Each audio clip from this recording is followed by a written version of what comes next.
I'm Rhett Lewis, and this is NFL Inside Report.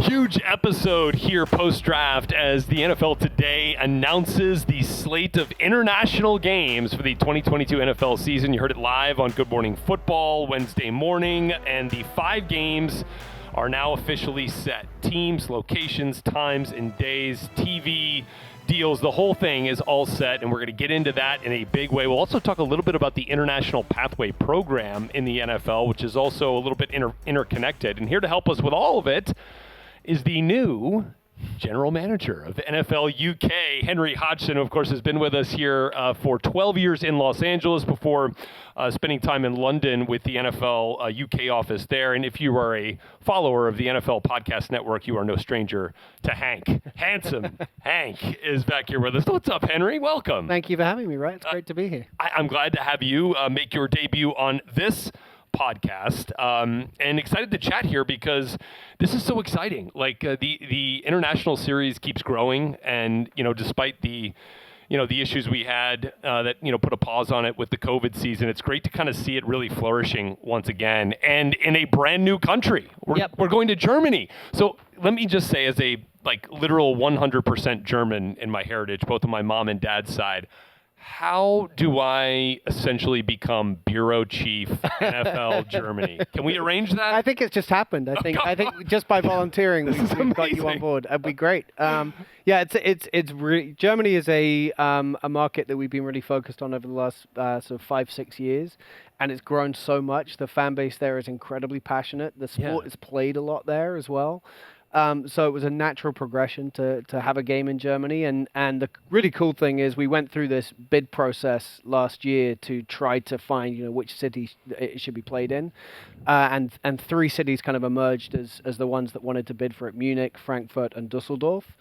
And in the end, we really couldn't, the bids were so good that we couldn't separate Munich and Frankfurt. So we're going to be playing games over the next 4 years in both cities, which is really exciting. It's amazing. And of course, this year it'll be the Seattle Seahawks and Tampa Bay Buccaneers. That's right.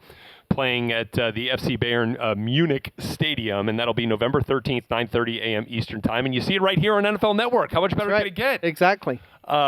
No, it's really cool. And you mentioned you've been working for the last 5 or 6 years on the Germany project. How did the interest, how did you learn of the interest? Where did it come from? How did you see it? Because I will tell you, my wife and I, about a year after we got married, went to Germany as part of a larger Europe trip. And, obviously the soccer influence is massive, right? Yep. Almost anywhere in Europe, but certainly in Germany. And we were there during the World Cup. Which was insane. So we were in Munich and in Berlin, and just seeing the passion for sport in general was pretty apparent. How did you see it manifest itself in terms of the NFL? Yeah, I mean, dating myself a little bit here, but I grew up in the NFL. I guess my first role was when NFL Europe was still around. Yes. And if you recall, by the end of that, 5 out of the 6 teams were based in Germany. So got to spend a lot of time in Germany. The Rhine Fire, the Hamburg Sea Devils, the Frankfurt Galaxy, etc. We can go through that. Yeah. But spent a lot of time in Germany. And although, I think people towards the end of that, the crowds weren't big, right, there was a lot of support for football. Football is, people, even back then, and people probably don't appreciate it, but is played very widely in Germany. And I think the influence of the U.S. military presence there certainly, helped grow the sport. I know that it's, it is played by Germans, but the fact that there was a U.S. military presence definitely kind of elevated the sport and made sure that it was seen in more places. So it was interesting because having been there, and then NFL Europe ended, and the NFL kind of changed its strategy. I think obviously rightly, from having a developmental league in that market to saying, look, if we're going to export the NFL, let's export the best NFL, best product. Yeah. And so headed to the UK, and obviously we've been playing regular season games there since 2007. So then for me, when I came into the role that I'm currently in, before I move into that UK GM role that you mentioned, which is international marketing, for me, it was natural. I knew that there were fans back in Germany, so there were a lot of people who were like, "Okay, wow, look, we've grown a big audience in Germany." It was like, well, they were kind of already there. I'll take some credit for that anyway. Why not? You should. Yeah. We really put a focus on there. We found the right media partners. We did everything we could. One of the sort of levers that we like to pull to help grow the sport is, how do we make it more locally relevant, and how do we introduce? We were very lucky at the time with a few German players in the NFL. Sure. So how do we really help grow their profiles in Germany? One of them, Sebastian Vollmer, was on the Patriots, of course, which certainly helped when they're winning a lot. So that sort of helped them grow their profile. So really, it was just about growing the sport, growing the game, and getting it to a point where it wasn't just those kind of lapsed NFL Europe fans who were focused, but we'll bring a whole new generation of fans in as well.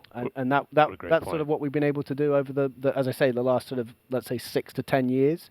And as I said at the beginning, that then led to a natural progression of, we can play a game there. And just as of this morning, so we announced, Munich as the host city for the first game during Super Bowl week. Subsequently, a couple of weeks after that, we announced that the Buccaneers were going to be the home team. Then today, that the Seahawks are going to be their opponent. And what happened out of that was we put a registry of interest. People could sign up to, I'm interested in buying tickets, because we can't obviously go on sale. I'm interested. You're on the thing. I'm interested. So you're not alone. More than 500,000 people get out of here. Put their email down and said, I'm interested in buying a ticket to this game. And that's just individually. And, normally most people are going to want to go with two people. Sure. So we, as they say, we need a bigger boat for this one. So, the great news is that game's going to be incredibly popular. Oh my gosh. And people are thrilled. And it's not just, although it helps that Tom Brady and the Buccaneers are coming. Of course. This is the excitement around the game in Germany. Oh my gosh, that's amazing. And then just to kind of relate this back to the origin story that you were talking about and this year's draft, Mo Boehringer was of German descent, right? Yep, and that was one of the great draft stories from a few years ago. Yeah, no, Moritz was part of our International Player Pathway program the very first year that we had it. It sort of shocked us, came from a team called the Schwabisch Hall Unicorns in Germany. And he was a unicorn in that he was 6'4" and ran, I can't remember, 4.3 40 or something, 4.4, something like that. Got that opportunity. I mean, really kind of showed that the buzz that can be built around a player during the draft. And the Vikings took a shot at him in the 6th round that year. Sadly, he didn't work out, he got a bunch of different shots. Didn't work out with him in the Vikings, and then subsequently with the Bengals. But since then, we've developed a lot of German players, and in fact, one of those guys yesterday was part of our Player Pathway program. That's right. For this year with the Colts, Marcel Dabo. And he had the incredible athleticism that he showed at the pro day at Arizona State, right? Exactly. Yeah, that was incredible. Yeah. Incredible athlete. I can't wait to see what he does in his opportunity here. But another, kind of going back to what you were talking about American football is played in Germany still. Yep. Another guy who was drafted in this class from Central Michigan, Bernhard Reimann from Austria, learned about the game essentially by happenstance. His family had moved to a suburb of Vienna, I believe, and then he essentially just saw these guys playing this game in a field at a park, right? Yep.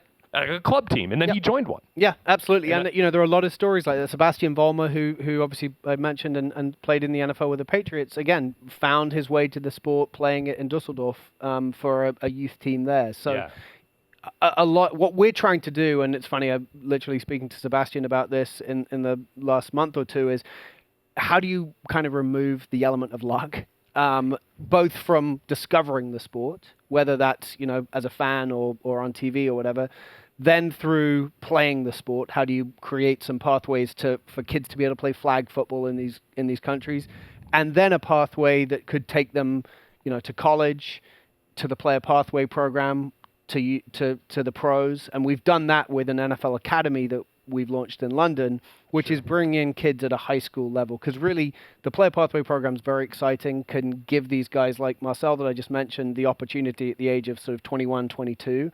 But you and I know that really the best time to get these kids is going to be as early as possible, whether it's from a kind of, developing their body standpoint or understanding the sport, etc. So certainly the earlier we can get them, the better training and coaching we can get them, the more likely they are to have an opportunity in college, whether that's just to play football in college and get a great education in the US, or, hopefully to have that pathway that takes them all the way to the NFL. No, it's a great point, and that it's really exciting. All of the things that the league and the initiatives that we're doing to continue to grow the game and to grow, those natives of those countries' interest in the game and ability to play the game in the NFL level here. It's really cool to see. Obviously, when we talk about the international series, London is still kind of the marquee, right? And with 3 games this year, 2 at Tottenham Hotspur Stadium, and then 1 back at Wembley with the Jaguars, who have been a popular team in London since we started the international series. How have you seen the series grow, from 1 game in London to multiple games in London, now to 3 in London? Like, where have you seen the popularity or maybe the biggest areas of growth as we sit now? Yeah, I mean, look, I think it's across everything. Yeah. It's, the first game, I was lucky enough to be in the UK office when we played that first game in London. It was fun, actually, on our friends at Good Morning Football this morning. Sean O'Hara was on the show this morning, and he was part of that first game there. Right. And then we had OC Umanura, who now is one of our ambassadors in the UK and works for the BBC and does a terrific job there, was on the show as well. And just looking back at those, videos and shots of that game, it was hard to imagine at that time that this would become something as regular and kind of as like, of course there are games in London, because it took so much to get to that point. But I think across the board, when you see the growth of the fan base in the market, you see how well the NFL's covered by the media in the UK as well.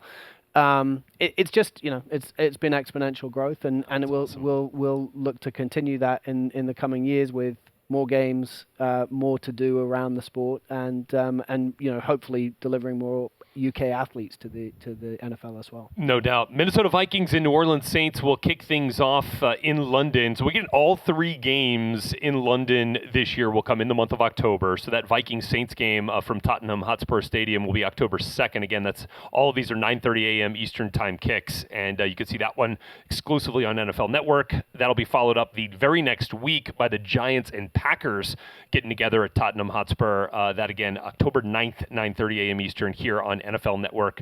And then the Denver Broncos will take on the Jacksonville Jaguars from Wembley, October 30th, 9:30 a.m. Eastern. That game can be seen on ESPN.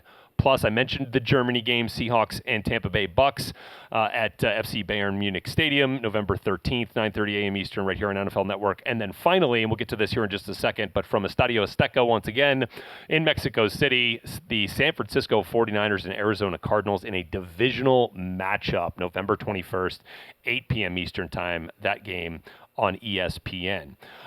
Let's just talk about a couple of some of the cool instances here with the UK. I mean, there have been teams that over the course of the international series have somehow, or have not been a part of the slate. Now we get the Packers. The last one. We get Aaron Rodgers. We've finally collected the full set. Yes. So, yeah. We've got, as all the 32 helmets are now in London. I mean, is it like a little bit of a sense of satisfaction to get maybe arguably one of the greatest players to ever play the game now in London? It is, and it would have been frustrating if we'd got the Packers finally and we hadn't got Aaron Rodgers with them. So that whole thing came together nicely. But also for them to be playing the Giants, who, as you mentioned, one of the first 2 teams to play in London, but also first and last, really not last, hopefully. Yeah. Oh, no.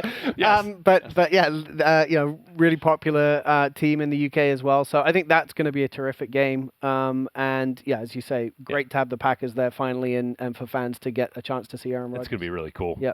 What goes into figuring out which teams are going to go and be a part of the international series? Yeah, it's evolved a lot actually in the last year or so. So with the extra game, with the 17th game of the season, part of that was a commitment that every team would have to go every 8 years and play in an international game. Right. And so that then flip-flops depending on which team has the extra home game, which conference has the extra home game. Right. Exactly. So this year, obviously, that meant that NFC clubs were the ones that were going to be able to go and play internationally.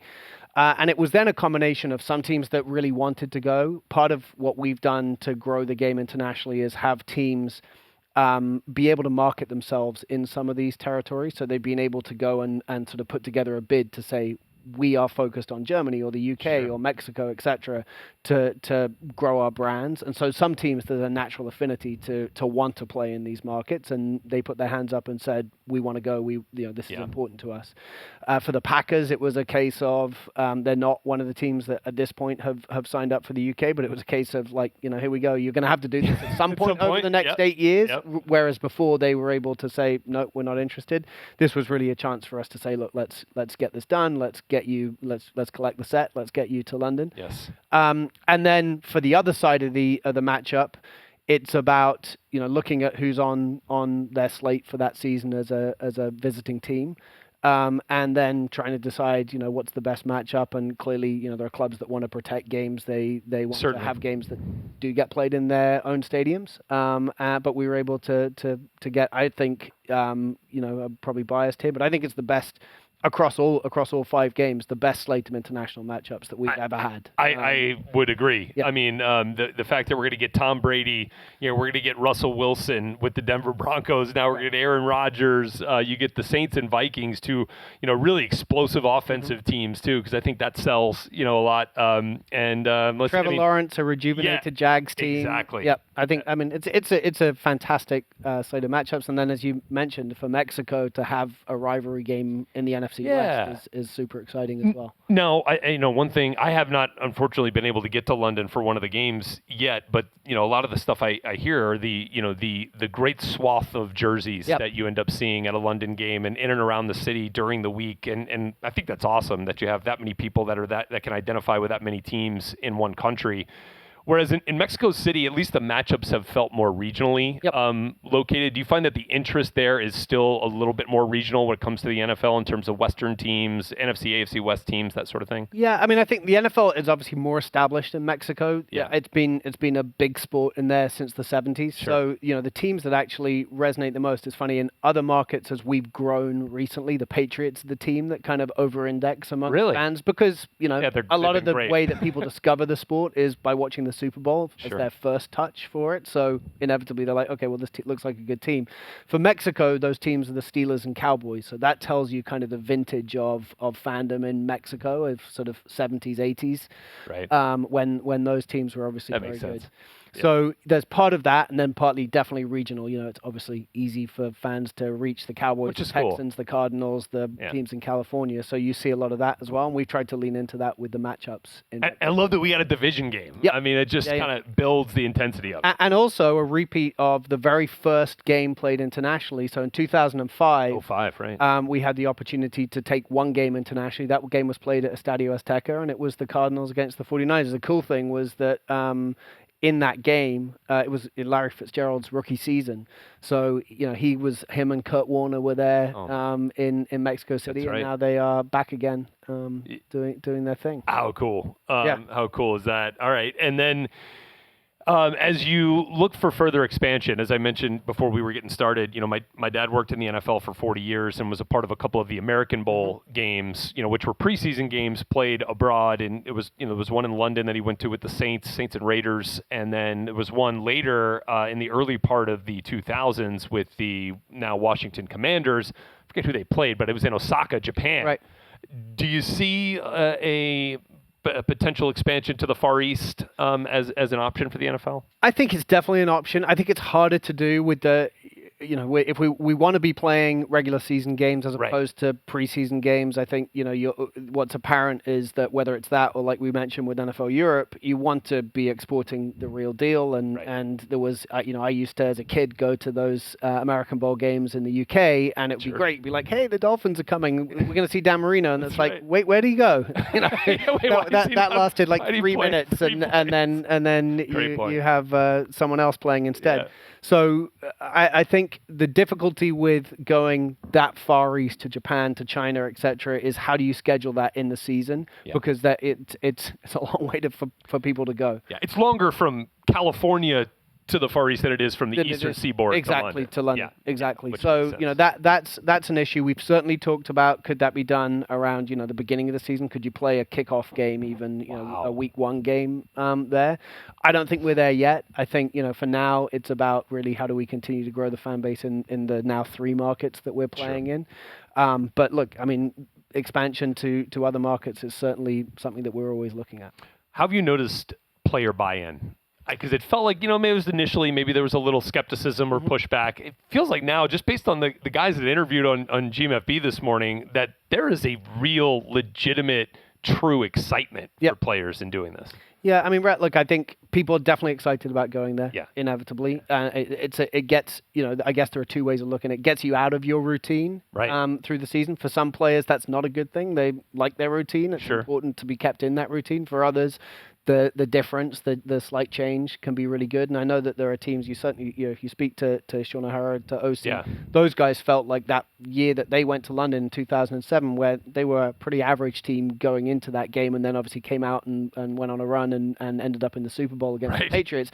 They talk about how going to London, spending some time together in kind of a training camp environment was actually a moment that really kind of was the catalyst for them to get to the Super Bowl. So I think it can go both ways. Typically what you'll find is that players have had a winning experience there, tell you it's fantastic and they loved it, and players that didn't win will tell you, well, it took me out of my routine and we shouldn't be doing this. So someone's going to come away with a good experience, and someone's probably going to be less excited about it. That's a part of it. And then lastly, as the series relates to the International Player Pathway Program, how has it kind of helped shine a light and kind of help kickstart and really kind of grow the Pathway Program, getting more players from abroad into the NFL game? Yeah, I mean, I think the Pathway Program is a fantastic one, and this certainly helps. We've actually last year we used the week in between the two London games to have an international combine to help identify the guys that wound up being the 11 that were selected to go to the Player Pathway Program that then came down to the 4 that were allocated yesterday.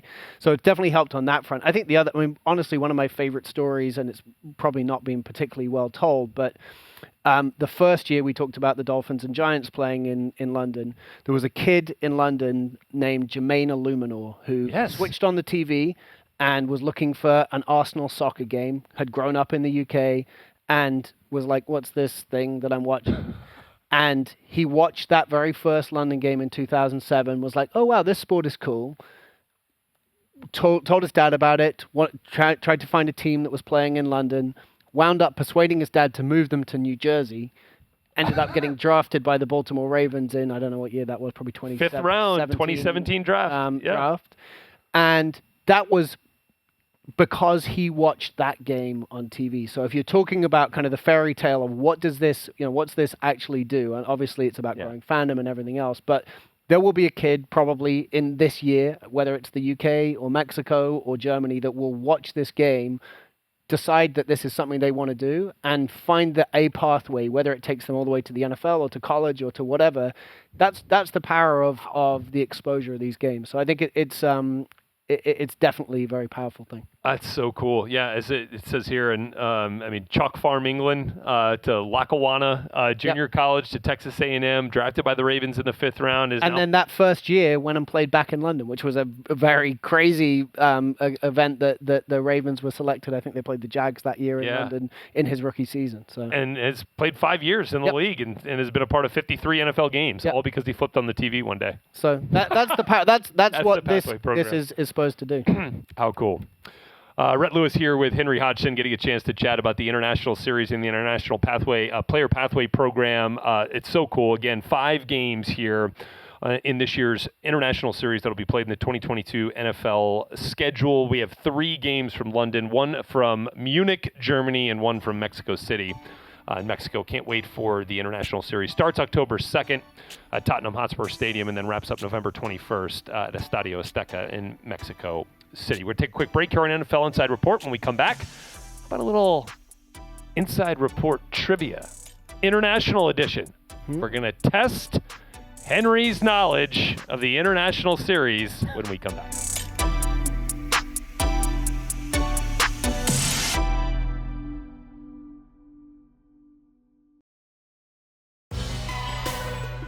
All right, back here with you on NFL Inside Report. It's our pleasure now to be with, for this episode, a very special episode as we focus in on the International Series with the NFL's GM of NFL Europe, Henry Hodgson is here with us. And Henry, you have exhibited some fantastic knowledge of the International Series and all the international players that have been a part of the NFL as well. We're now going to really put that knowledge to the test. Thanks to Ben McWilliams of our fantastic NFL research team for putting together some trivia questions. Okay. All right. Aaron Rodgers will become only the second reigning MVP to play a game in England. Do you know the other reigning MVP to do it? By process of elimination, it's got to be Tom Brady, right? Reigning MVP. Reigning MVP. Oh, no. Yes. Adrian Peterson. Okay. AD. Right. So Aaron Rodgers will be the first reigning MVP quarterback to play in England, second at any position. Can I stop you quickly with a little Adrian Peterson story Please. in London? So when the Vikings played the Steelers that year in London, I happened to be in Piccadilly Circus, very central London. Yes. And, there are a lot of crowds. And when you're going through a crowd, you're looking for trying to get to the tube stop. You're looking for a gap, right? You're looking for the vision to get you to the gap. And sometimes you get behind someone, you're like, oh, they're going the same direction as me, and they're pretty good at finding the gap. I was like, wow, this guy really knows how to find his way through a crowd. Stop it. Adrian Peterson was my lead fullback through the crowds in Piccadilly Circus. He was no one knew who he was because, here he is in London, in central London, but he was picking his way through I was like, this guy really is someone to follow. And then I was like, oh, it's Adrian Peterson. Of course it would be. Of course. A Hall of Fame worthy vision as a running back for sure. So maybe I get half a point for a good story. You do get half a point for a fantastic story. So Rodgers will be the first reigning MVP quarterback to play in England, with Adrian Peterson having done so as a running back. All right, moving on. Which quarterback has the most passing yards in international games in NFL history?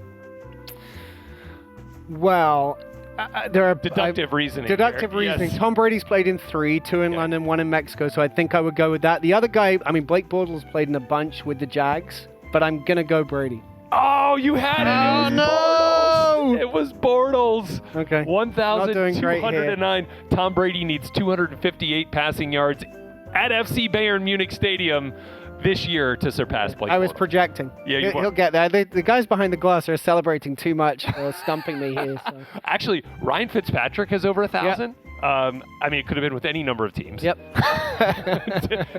Derek Carr is over 1,000. Okay. And then Phillip Rivers, exactly 1,000. 1,000 yards. There you go. All right, back to question number 3. We got to get Henry a win here. Of the 40 regular season games that have been played internationally now, we've had 40. Yep. 40. 6 have been in Toronto. Can you name the only NFL team to appear in all 6 of those games in Toronto? The Buffalo Bills. Yes! There we go. I thought that was a trick question. I think Thomas back there had tricked me somehow, but no, Buffalo. Definitely. Yes, all 6 games in Toronto have featured the Buffalo Bills. All right, moving on. There are 6 teams that have played at least 2 international games and are undefeated. Think you can name the undefeated teams in the international series that have played multiple games? The Patriots. Correct, 3-0. Only 3-0 teams. 3-0. Okay.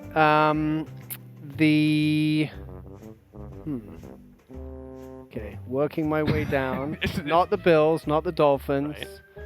Right. Let's see. 2 of them will play each other in a game this year. Okay, so one of them's not. So the Saints and Vikings. There it is. Yep. Okay, that's 2. There's 3 more. There's 3 more. We've talked about one of them today. Let's see. What else? Let's see. One of these teams will bring a new quarterback to the international series this year.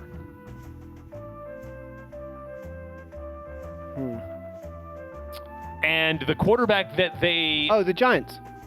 Yes! Yeah. But, yes, are you telling me that Tyrod Taylor is going to start for the Giants this year? Is that what you're telling me? No, I was thinking of a different team who will also see their former quarterback play in an international series game this year. So that former quarterback is also playing with his new team in an international game. And the Vikings. Yeah, we said Seahawks. Seahawks. Okay. Seahawks. Sorry. And then the last one, the Kansas City Chiefs, undefeated.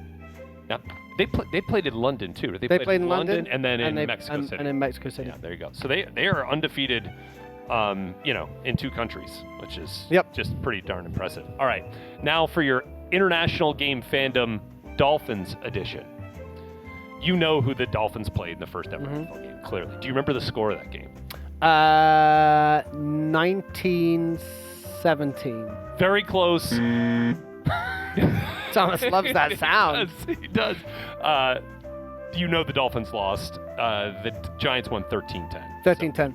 All right. Ted Ginn got Yes. his first ever NFL touchdown. Is that in right? Game. Yes. Okay. Right at the end, consolation touchdown. So this may not be as great of a deal for you as it was for me, but the head coach of the Dolphins that year was also one of my college head coaches. Cam Cameron. Yes, indeed. There you go. Give him a ding. Okay, thank you. Golly, it's hard to come by. I know, exactly. Whatever I can get. Dolphins starting quarterback in that game. It's not Dan Marino. It wasn't Dan Marino. It was Cleo Lemon. Yes! It was meant to be Trent Green, but Trent Green got injured that season, and so Cleo stepped in. That was a tough year. It was a tough year. That was the the Greg Camarillo got the one win. Give me a ding there. Come on. Give him a ding. That was the bonus question. Who did the Dolphins beat for their only win that season? Ravens. Yes, Ravens. And then you even gave us the extra bonus. Cleo Lemon's 64-yard touchdown pass to Greg Camarillo. All right. How did I do? We What was did- my overall score? Did I at least get 50%? I think we got back to 500 by the end. Okay. So that's pretty solid. That's not too bad. That's pretty solid. That's what I was always aiming for. Henry, congratulations on the promotion. Thank you. And Thank you very on getting much. back home now, right? Thank you. Yep, that's exciting as well. I will miss the NFL media family though. I've had a great time here, so that's the sad piece of it. But you guys are all welcome to come visit London and come to we need to get you to a Bureau Chief. Exactly, Remember, you got to write that exactly. into the Yep, next deal. yep. Bureau Chief, Germany of the Exactly. International Series. Got it covered. Henry Hodgson, everybody, here with us on NFL Inside Report. Thank you.